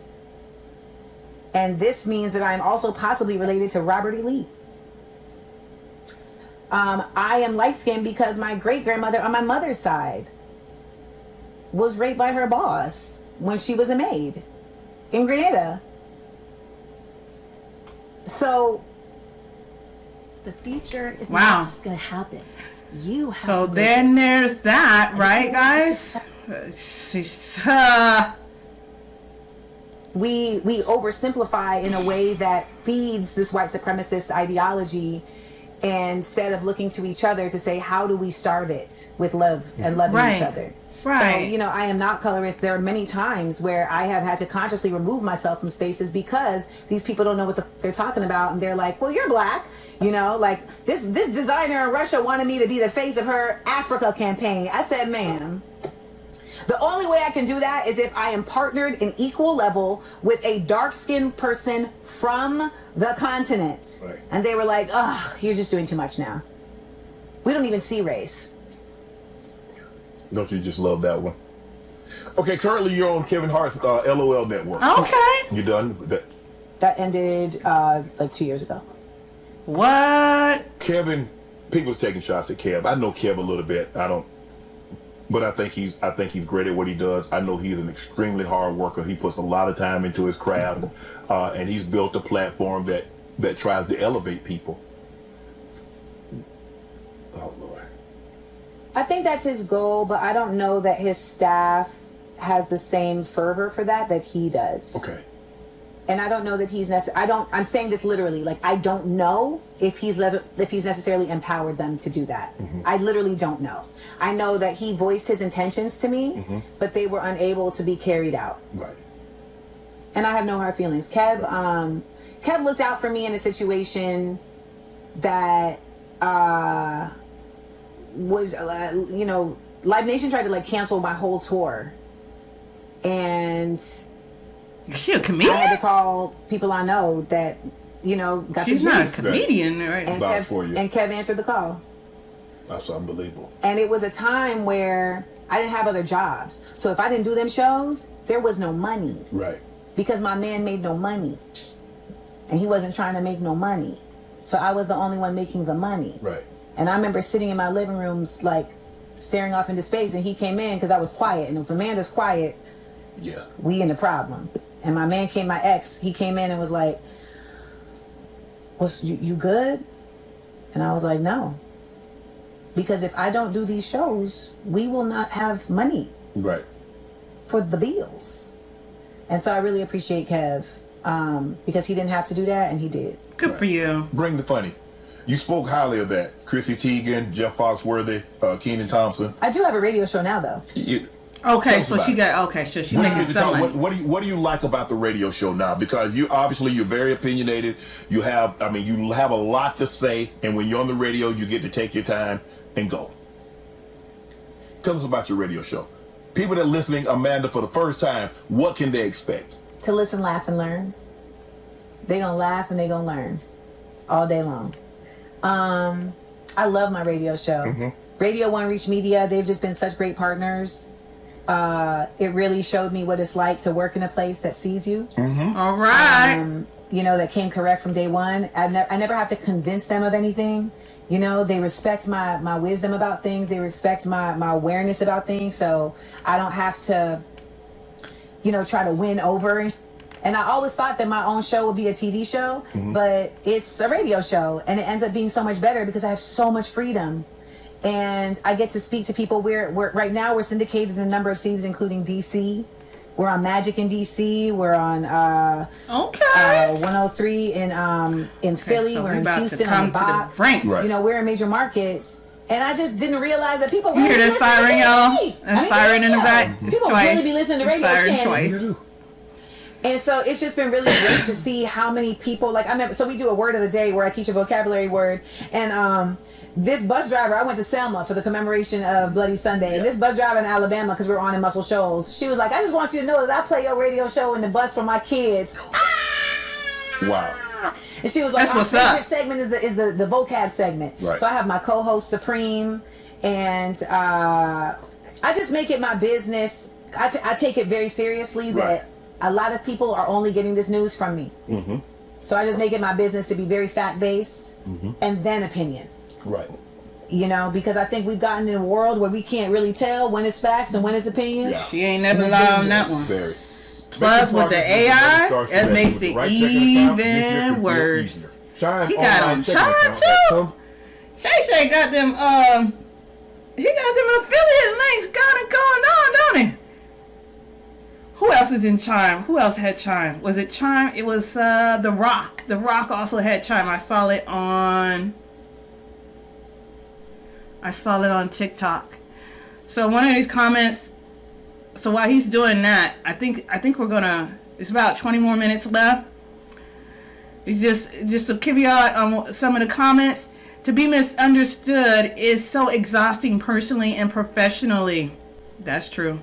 Not hugging people who don't deserve a hug will never be petty. It sure won't. She don't have to hug nobody. She just say, hey, keep it moving. I love how mature moved past their differences and kept the interview going while still laughing and enjoying each other. I don't see that enough. That's great. Okay, he's still on chime. I learned sometimes when people are sharing their experiences, don't play devil's advocate, especially when it's life experiences. You're only hearing the story as they lived it. Children are racist too. It's a learned behavior. That's true. Being called the N-word by children qualifies as racism. They didn't call each other the same name. They know who to direct the word to. Shannon. When you're different, you must have discipline because you'll be standing alone most of the time. We love you, sis. So, let's get back to it. Oh, the executive leadership of the Real, and the fact that we couldn't talk about, like, they would say things like, I remember Tamara wanted to talk about wine, and they were like, well, black people don't drink wine. What? That is such a racist statement. I drink wine. Just like, I drink red how's wine. That a thing? But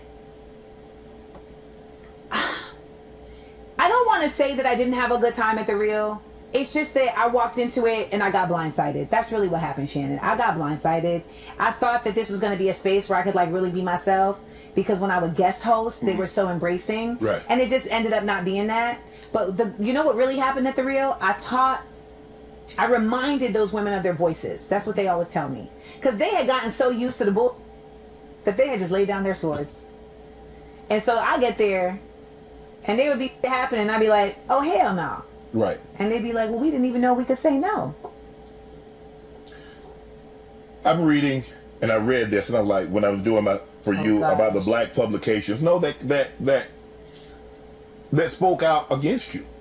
I mean, because you speak so pro-black, and just because you're pro-black doesn't mean you're anti-this. That means I want my people to do really well, and I want my people to understand and be informed and understand the power that they have. Mm-hmm. It had to have hurt to have these black publications. I had a nervous breakdown. Mm-hmm.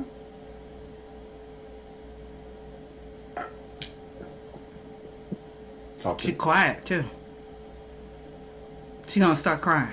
It's just the willingness of folks to sell their souls for so little. I'm hugging you, Amanda. And, Hugs. Even though she's not a hugger, I'm a big hugger. Put your gift of being a writer high five, girl, to work in such a nefarious way. Mm-hmm. I ain't met none of these people. I ain't done none of these people. I like to think that they were paid by APAC, because if you didn't get a check for this and you just did this just to do it. Who is APAC? Let's look up APAC. Like, damn, that's unfortunate for you. But that's a place that I've arrived at. Right. Initially, it's crazy to be excoriated in the public in general by just people. Yeah. But publications where they're supposed to have people that are journalists that have integrity. These ain't blogs. Right. Yeah. That's crazy. The last time this happened was with this Myron Roll situation years ago. Where I was. But you know what? If you don't have haters, you are not doing it right. Because people do not pay attention to what is not of value. Think about it. How many times have you walked past a penny, a nickel, a dime, and you're just like, oh, this thing, and then you just kept going. Never stopped, never thought anything else about it until I just now said anything. Because there's no value. Now, had that penny, that nickel, that dime, or that dollar been like a $20 bill, a $50 bill, a $100 bill, that thing wouldn't even be on the ground. Because it has value. People pay attention to what has value. And if you're doing it right and other people are not doing it right, you're going to have haters. So I know this is a powerful woman because she has a lot of haters and has been having a lot of haters for a long time. Now, is she a little rough around the edges? Yeah, she a little, yeah. She her personality is definitely, forward and aggressive and all that. But it's not an aggressiveness from a point of, okay, I feel small, so I'm going to treat other people small. It's from, like, this is just how I am. Like, this is just me. This is how I came to the world, which is different. And number 2, man, this girl's a soldier. She's saying it from the rip. I'm an activist for black people. I'm an activist for justice. I'm a this. I got my app right here. I will say what needs to be said. She's kind of like Kali. She's like, you know, so, and I looked up APAC, and I'm getting Asian Pacific. It's like a trade pack. I don't think she means that. Okay, here we go. Arts, Entertainment, and Media, APAC. Public Affairs Channel. Yeah, I don't think that means that. Asian Pacific American Conference. I don't think that means that either. I'll keep looking. All right, let's continue. In a very up situation, I had to make a judgment call. Okay. And people have based my entire character off of this judgment call. People who have never been in this situation. But I did the best that I could with that situation. And I have been affirmed in that choice. But I think that what people fail to understand is that you be in scenarios where you got to make a judgment call. Instantaneous. You don't have... You just doing the best that you got with something that doesn't have a blueprint. Right. And so now there's this whole narrative of Amanda Seales hates black men. That it has literally no water. If I hate black men, I want a refund. I know that's right. Say it again. I want a refund, Shannon. You know how many Say it times I again. have lifted up? I want a refund. I done paid probation fees because the niggas can rap and I want them to be able to live in their talent and their truth. I done talked to a damn PO to vouch, Bodie James, and you owe me money. But like, there's just something very wrong about these places feeling compelled to just speak about somebody with no facts. At least quote somebody I've worked with if you're going to say I'm difficult to work with. I mean, it's burning bridges in Hollywood. Baby, there ain't no bridges in Hollywood. This Hollywood is a shark-infested pool. The only bridge I built was to get me out of it so I would stop getting bit. So please, stop telling me about burning bridges and then they're in there talking about, oh, she's hubris. Do y'all even know what hubris means? Hubris is a mythological character from Greek mythology who was told by the gods, don't look in that pool. Don't look in that pool. And Hubris said, hey, I'm gonna look in the pool. He defied the gods. He looked in the pool and he saw his face. And he was so enamored by his face that he drowned in the pool. So hubris is not someone... Sound like somebody who's narcissistic, not necessarily somebody who should be like avoided or unless you're trying to say she's narcissistic, then you know. I can see that.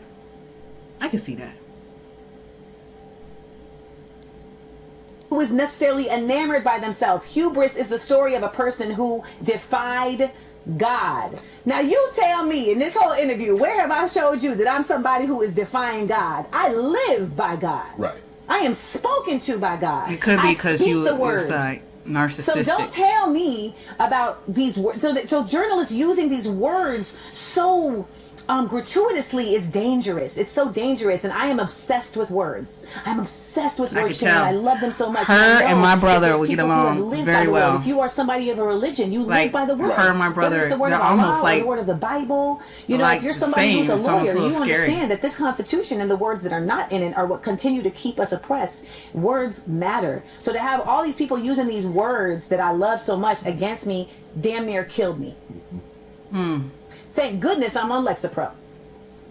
Because had I not been on this antidepressant, I feel like I would have gone down a much darker hole. But I have a great psychiatrist and I have even better friends. So when you talk about people protecting you, baby, I am protected. I am so loved.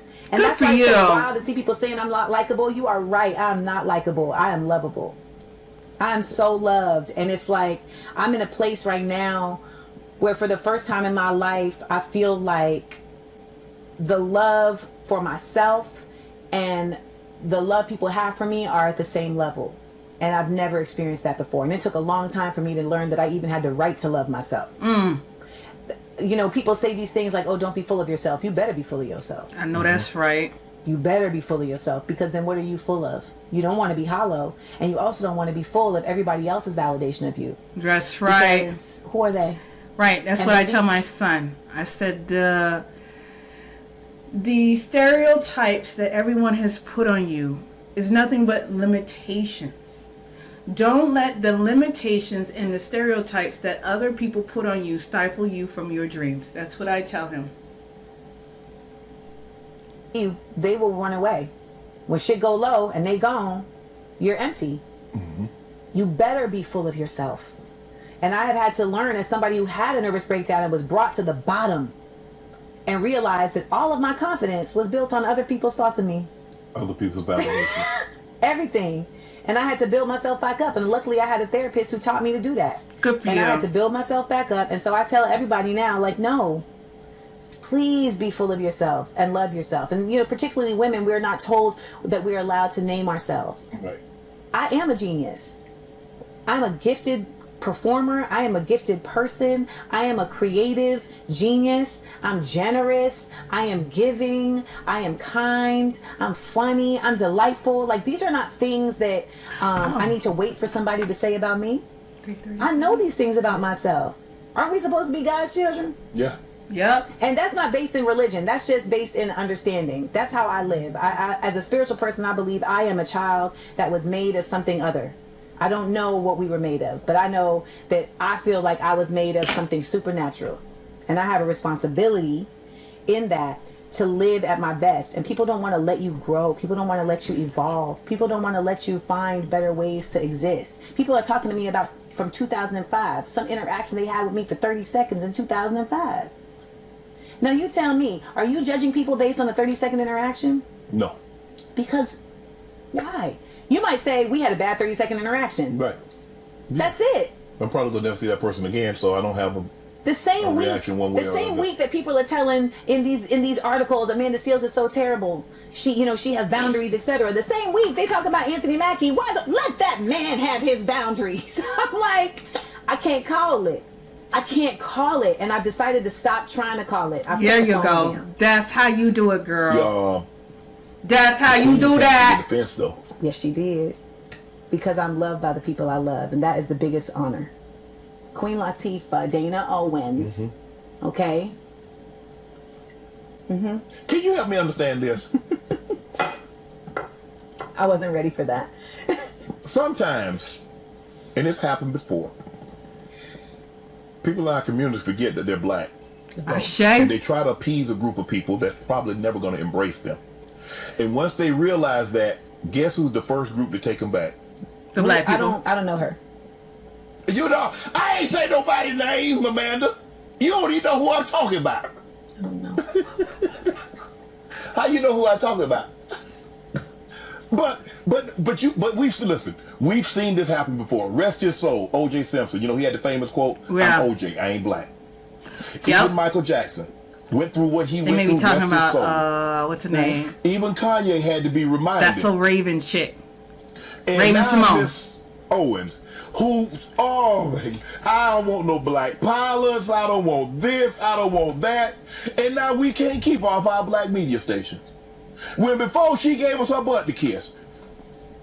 Now, if I'm lying, if I'm speaking out of turn, people, y'all correct me. But y'all know I'm telling the truth. Now, you're talking about somebody that's always uplifted this community. And I was one of the first guys that had a viral moment with Katt Williams. And they couldn't wait. They couldn't wait to attack me. What is that? Candace has given y'all her butt to kiss for 2 decades. And the moment, what they doing? They can't fire me. They can't fire me. The hell you say? Now look at her. It's not her fault. Whose fault is it? No. Let's not take that blame. Let her back in. Huh? The spaces that let her back in. Oh, okay. But that's how we are. We're very forgiving people. Who taught us to be that? We're compassionate people. We do. Okay, Who wait a minute. taught us Pause. who taught us that? Pause.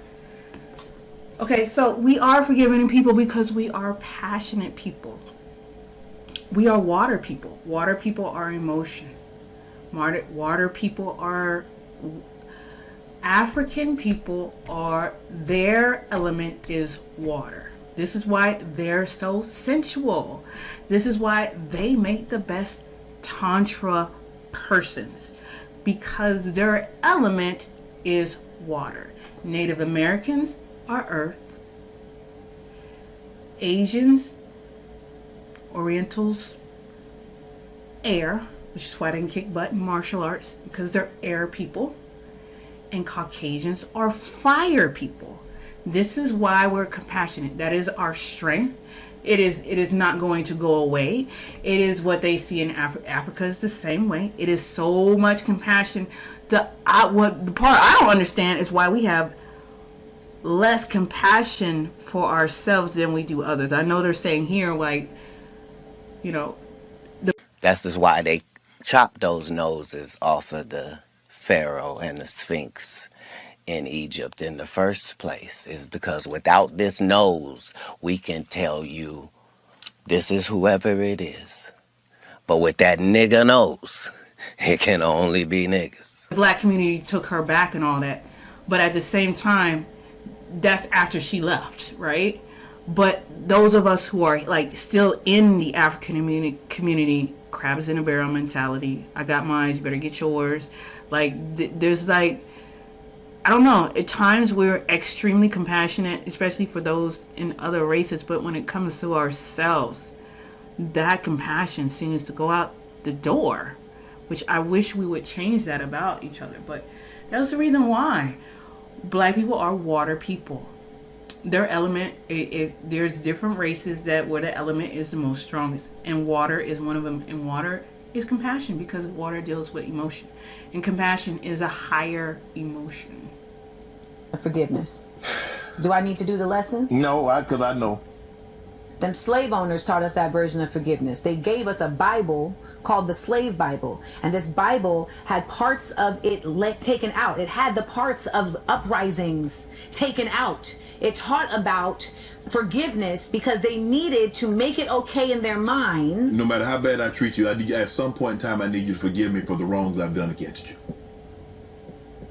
Because they had convinced themselves that it was still okay to keep people enslaved whose souls were saved. Yeah. Even though they knew that that was counterproductive to the teachings that they had learned. So, you know, we are oftentimes forgiving to our own detriment. That is true. And listen, here's the thing.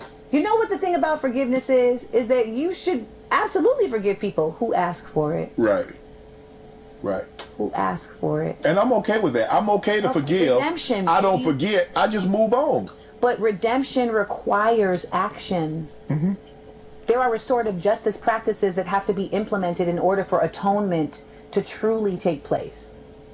And when that's not the course of action, it looks like something else, right? Yeah. It looks yucky. It looks fake. It looks like capitalism. It looks like at least in Germany with the Nazis and all that, they changed the national anthem. Some comedian, I mean, they kept the same music, but they changed the words. They made atonement. They apologized publicly. They put policy and legislation in place so that never happens again, and they pay reparations to those who they have harmed. Here it's not in America. I mean, they skeet on it, they skeet past it, you know, but it never really takes root. And one of the reasons why Germany is so successful, and that's that light-skinned guy from South Africa, Kevin Trudeau. No, Kevin. He has a TV show, The Daily Show. They moved past it because they acknowledged it and talked about it. They acknowledged that they were wrong. They acknowledged what happened, and it's a common narrative in their culture now. So they do that so they're reminded so that they don't ever repeat themselves. We're not like that here. And if we're not careful, we can repeat ourselves. So it's not true atonement. It's not true, I'm sorriness until you actually admit to what you're doing and do ways to make it right. Do amends. Like clickbait. It looks like naivete. It looks dumb. And it looks insulting to anybody who has a mind. And ultimately, again, I will bring it back to what makes a black space at this point. Because when I create black spaces, Shannon Sharp, like Smart, Funny, and Black, like my podcast, Small Doses, my radio show, The Amanda Seales Show, we literally do black-curate news. When I create black spaces, the word black in that context is always about community. You said it earlier. Right. So my problem, like you've already pointed out, is that I'm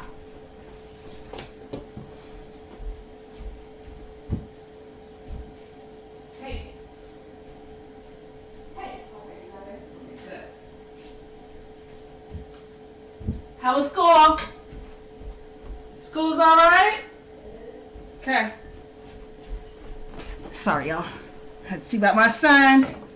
I'm thinking, well, when they make a black space, it's also the same thing. But baby, I got Trevor Noah, that's who it is. Yes. I literally got kicked out of a black space by a black woman who sicked black people on me, black men on me to remove me. So at this point, I understand that we can't just look at black people and say, is this skin folk or kinfolk?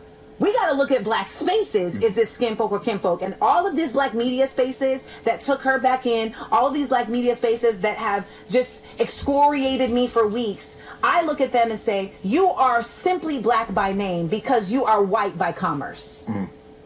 Wow. We got plenty of those. That's how you When make I saw it people taking shots big. for crying. And that's like Katt Williams. She is a young person. Do you know how disgusting that is? And that cornball nigga who loves to make himself look like he's the white people's savior. Who said that? Emmanuel Akko. Oh, Lord have mercy. Emmanuel Akko. Let me look up. Oh, Lord have mercy, man. Come talk to me, white people. I'm the black guy that's nice. Cut it out. It's ridiculous. Man, I know these people, man. I'm going to have... Well, you're not saying it, I am. You're not saying it. And you don't, and I will let you off the hook. You don't need to respond. Don't feel like you need to defend them. No. But baby, you can't. I'll let you have your space. This is your safe space to say your piece. Okay, that's what's Can I have a up. hug? Oh, now she want to hug people? She just said she's not a hugger. I try to get a I down. have to get to a hug.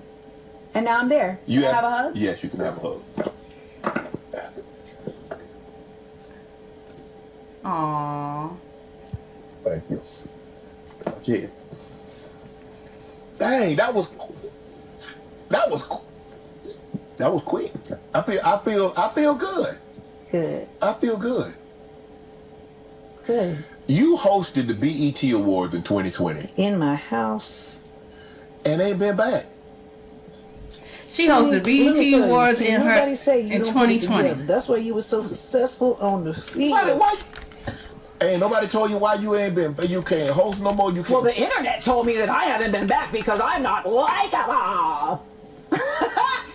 Baby, I hosted the awards in my house. Yes. I'm not saying that lightly.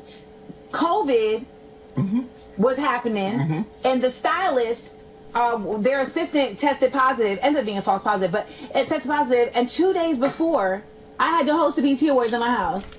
Wow. I find this out. Now, at the time, somebody I had been seeing on and off, we were going to try to see if we get along again. So you gonna let him come? He was gonna stay for an extended period of time because COVID. So here's her in the BET He was coming Awards. to the house. Okay. And we're literally sitting next to each other when I get this call from Jesse Collins. She did good. Shout Look out at to that. Jesse Collins and Dion Harmon. These are two people that are Look two at of the that. most That's beautiful human nice. beings She on the did earth. good. And Jesse Collins helped break the She code did for that. me about me. Jesse Collins, without calling me autistic, knew I was before I knew I was. And he literally told the staff, this is how Amanda works. She needs information.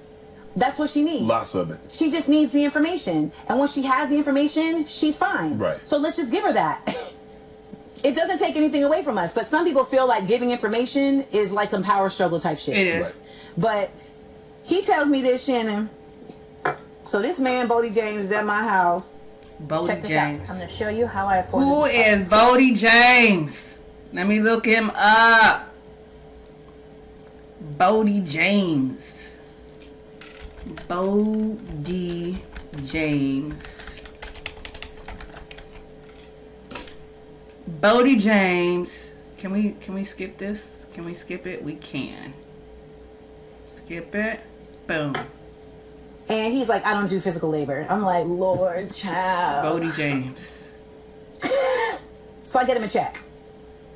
I get him a check to do the show, to put this thing together. One thing I'll never take from that man is he did hook up them wires. Okay? Yeah. But now I can't have a stylist, a hairstylist, or a makeup artist here. So I end up having to do my own makeup with my makeup artist on my phone, my hair with my hairstylist on, like they're all on FaceTime telling me what to do. I did 13 costume changes in my house while this man sat in my backyard on FaceTime telling people, yeah, I saved the BET Awards. And I got him a credit because that's the type of nigga I am. I got him a credit and I got him his check. Now let me stop. But she did braids. But you see how I'm protecting people that don't protect? Yeah. You see how I was about to do that? That's nice. That's hot right there. I like that dress. He tried to extort me once. You've been having a rough go with men. I know, because I didn't have a father that really taught me what to do. And because I present to people in a way that they deem masculine, but it's really just passion. And if they really were smart, they would understand that the passion that I speak with is the passion that I fuck with. So I don't understand why they can't do that math. Girl. Yeah, sports. I was reading that. Yeah, girl. You don't even touch that one. I read that you... Girl. I read you know about a nickel defense is in football. I don't even remember anymore. Don't put me on the spot. But I really... You love sports, huh? Or you love football? No. Or you love the... No.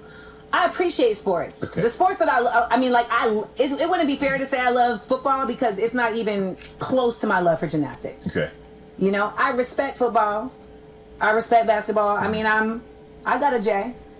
You know, I used to have handles in my younger days. Now I have back problems. But well, that's what you were saying about earlier. That's the kind of same thing that you was able to do with back problems. You ain't gonna be able to do that no more, man. So I think you have to sit there without. I think it's all about creativity.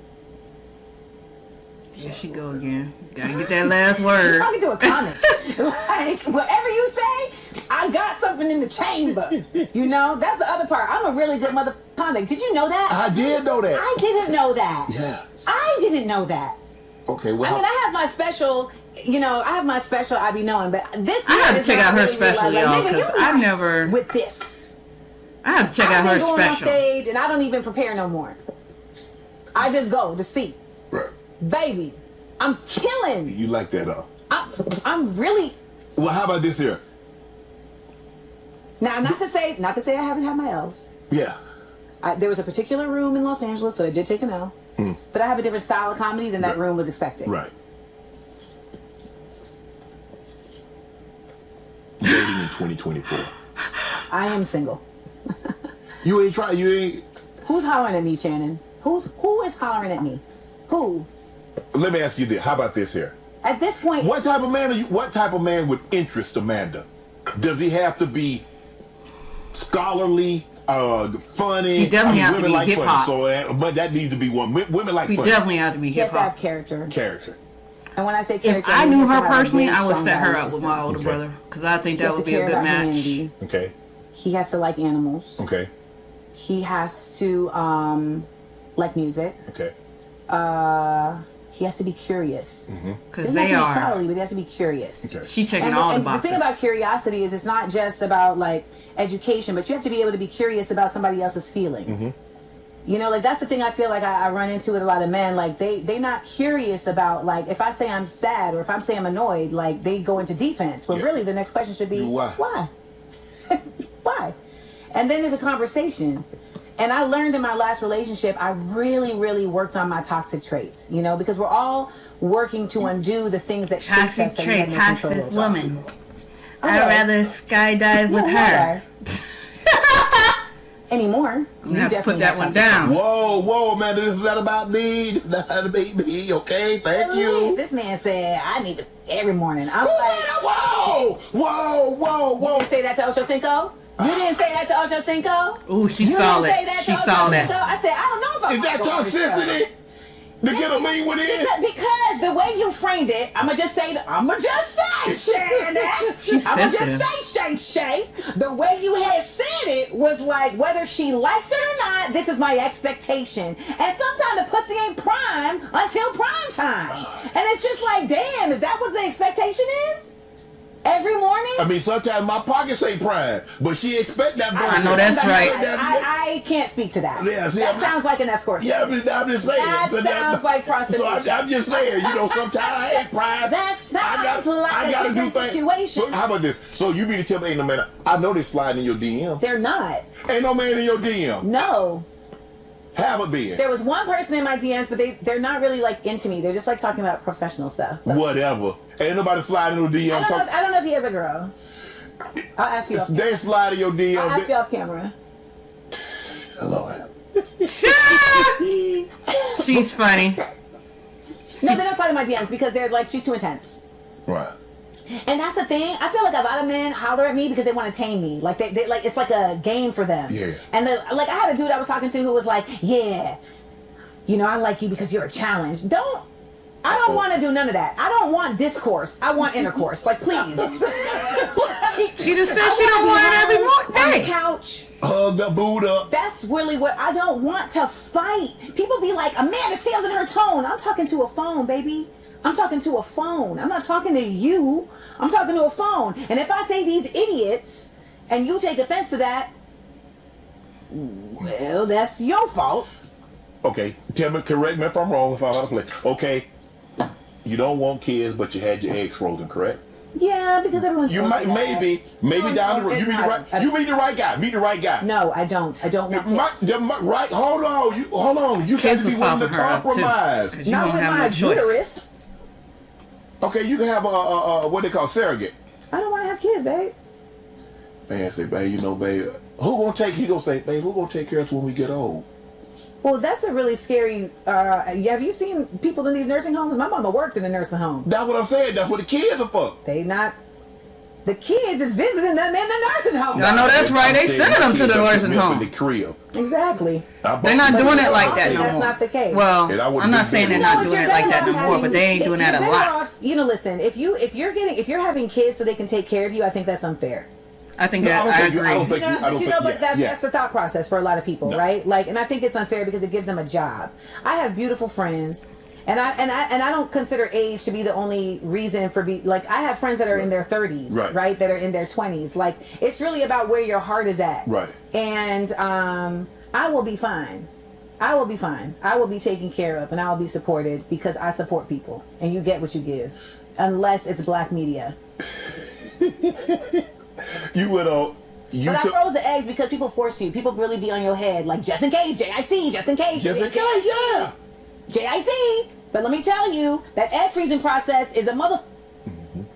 You getting that shit rammed up in you every day, and they looking around, there was 16 yesterday, now there's only 10, and you're like, God damn, eggs, God damn. Listen to my Small Doses episode, Side Effects of IVF. Yeah, baby.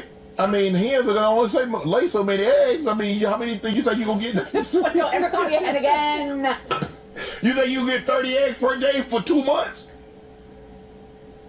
Sir, I don't know. To be honest, I know the things I know, and I know the things I don't know, and I really don't. You didn't know at the time that it was. I just know. Did somebody tell you it was gonna be painful? I mean, what? It's not painful. It's just different.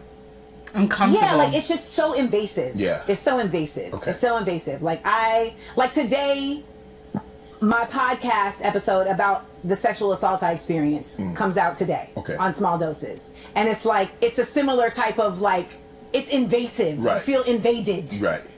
And you're like, this is very medical, but it still feels yucky. Right. Is there anything you like to promote? Your podcast, your book? All right, so that's it. So I'm going to pause this and do... I'm on tour. She's on the tour. The Unlikable Tour. The Unlikable Tour. Okay, I like how she took lemons and made lemonade. Jokes. I feel like my shows at this point are like TED Talks that you laugh at. Mm-hmm. But I'm hitting the road. I'm very excited to be back on stage. I was blacklisted last year. All right, guys. So I'm going to pause this and get back with you on the last segment of this, which is when I take all of the archetypes from the interview, put them in the segments, and we say and try to have you guess that particular archetype. And then I'm going to go ahead and douse the percentage of each archetype and give her a good color that she could wear in the next 3 months, especially while she's going on tour. But I gotta say that red is looking so nice. She knows that red is her color. You go, girl. All right, take care. Bye.